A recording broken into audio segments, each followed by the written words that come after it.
કે આપણે એક ઘર લઈને બેઠા હોય બરાબર, અને આપણા ઘરમાં ચોરી થાય તો આપણે દર મહિને જે 25,000 40-50,000 જે દર મહિને ઘરમાં આપવાના છે, શું આપણે આપવાનું બંધ કરી દઈશું એક ચોરીના કારણે? તો મારે ખાલી ફક્ત લોકોને એટલું કહેવું છે કે આટલા વર્ષો પછી જો રામ મંદિર બન્યું છે તો પછી શું કામ આપણે આવી રીતના લોકોના કહેવાથી કે કેટલાક અમુક તત્વોના કહેવાથી આપણે દાન આપવાનું કે મંદિરમાં દાન ચઢાવવાનું આપણે બંધ કરી દઈએ? આપણે નથી બંધ કરવાનું. આપણે આસ્થાનું પ્રતીક છે રામ મંદિર. તો દરેકે આપણા ઘરનું મંદિર હોય અને આપણા પોતાના રામ છે. રામ આપણા સન્માન છે, આપણું બધું જ છે રામ. તો માટે જ આ મારો વિડીયો શ્રી રામને સમર્પિત છે.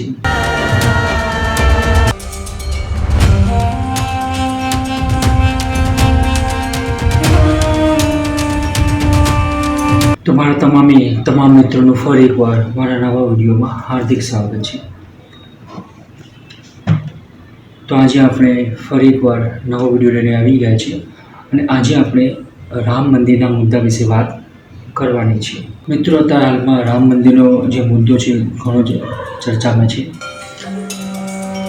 રામ મંદિરની મુદ્દા પર અને રામ મંદિરમાં જે ચોરી થઈ એના વિશે પર આપણે જે વાત કરવાના છીએ.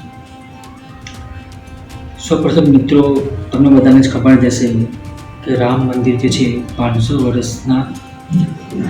વર્ષ પછી ભારતમાં નિર્માણ થયું છે. 500 વર્ષ સુધી રામ ભગવાને વેટ કર્યો. આઝાદી માટે આપણે વેટ કર્યો છે ટોટલ 200 વર્ષ સુધી. 200-250 વર્ષ સુધી આપણે અંગ્રેજોના ગુલામ રહ્યા. પણ રામ ભગવાન તો 500 વર્ષ સુધી પોતાના જ ઘરમાં રહેવા માટે એમને એટલો વેઇટ કરવો પડ્યો. તો આ ઘણી જ નિરાશાજનક વાત છે. અને સાથે સાથે મારે એ પણ કહેવું છે, આપણે મુદ્દા પર વાત કરીશું કે રામ મંદિરમાં જે ચોરી થઈ છે એના વિશે પર આજે વાતચીત કરવાના છીએ.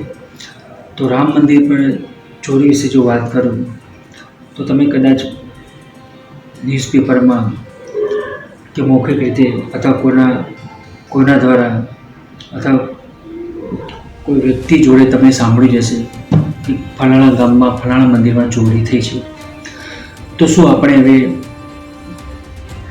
મંદિરમાં દાન દક્ષિણા પણ બંધ કરી દઈશું? આ એક મહત્વની વાત છે.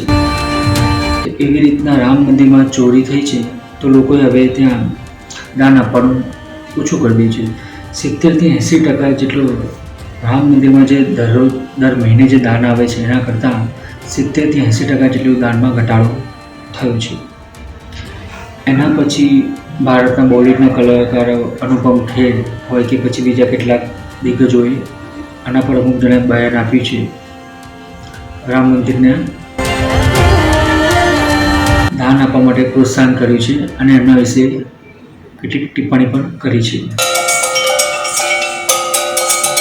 તો આ વિડીયો દ્વારાના આ વાતથી મારે ખાલી ફક્ત એટલું જ કહેવું છે કે આપણે એક ઘર લઈને બેઠા હોય બરાબર, અને આપણા ઘરમાં ચોરી થાય તો આપણે દર મહિને જે 25,000 40-50,000 જે દર મહિને ઘરમાં આપવાના છે, શું આપણે આપવાનું બંધ કરી દઈશું એક ચોરીના કારણે? તો મારે ખાલી ફક્ત લોકોને એટલું કહેવું છે કે આટલા વર્ષો પછી જો રામ મંદિર બન્યું છે તો પછી શું કામ આપણે આવી રીતના લોકોના કહેવાથી કે કેટલાક અમુક તત્વોના કહેવાથી આપણે દાન આપવાનું કે મંદિરમાં દાન ચઢાવવાનું આપણે બંધ કરી દઈએ? આપણે નથી બંધ કરવાનું. આપણે આસ્થાનું પ્રતીક છે રામ મંદિર. તો દરેકે આપણા ઘરનું મંદિર હોય અને આપણા પોતાના રામ છે. રામ આપણા સન્માન છે, આપણું બધું જ છે રામ. તો માટે જ આ મારો વિડીયો શ્રી રામને સમર્પિત છે.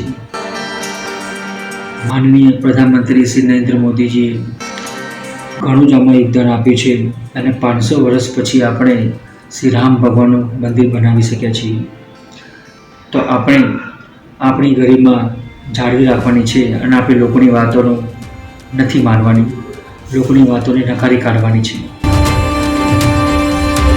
તો બસ આજનો મુદ્દો આ જ હતો કે આપણે લોકોની વાતો ના માનીને જેવી રીતના પહેલાંની રીતે જે રીતના દાનમાં ચઢાવો આવતો હતો, પહેલાંની રીતે જે રીતના રામ મંદિરમાં જે પબ્લિક આવતી હતી ફરીથી પાછી આવવા લાગે, એવા જ મારા પોતાના વિચારો છે, એવી જ મારું ભગવાનને પ્રાર્થના પણ છે.